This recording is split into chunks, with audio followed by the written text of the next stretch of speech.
मरकजी बैंक ने आज शरह सूद में 2.5% इजाफा कर दिया है, क्योंकि बैंक के ख्याल के मुताबिक ये कदम महंगाई कम करने, रुपए की गिरती हुई कदर को रोकने, करंट अकाउंट के बढ़ते हुए खसारे पर काबू पाने और अदायगियों के अदम तवाज़न को कम करने के लिए आखिरी ऑप्शन है। ताहम बिजनेस कम्युनिटी के ख्याल में ये मईशत और एक्सपोर्ट पर एक खुदकुश हमला है। इस वक्त मुल्क में महंगाई के तमाम साबका रिकॉर्ड टूट चुके हैं। डॉलर के मुकाबले में रुपए की रही सही हैसियत भी ख़त्म हो गई है और डॉलर 190 रुपये को छू रहा है, जबकि करंट अकाउंट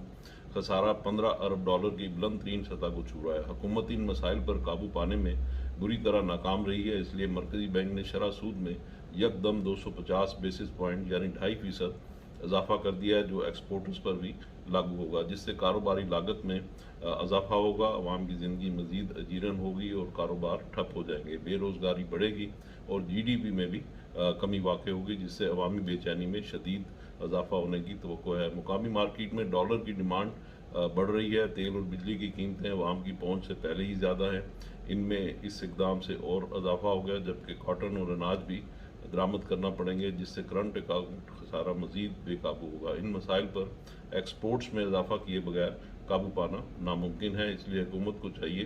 कि एक्सपोर्टर्स के मसाइल को हल करे, कारोबारी मसाइल को हल करे, कॉस्ट ऑफ डूइंग बिजनेस कम करे, जिससे हमारी एक्सपोर्ट्स बढ़ेंगी और उसी के नतीजे में हम इन सारे मसाइल से छुटकारा हासिल कर सकेंगे।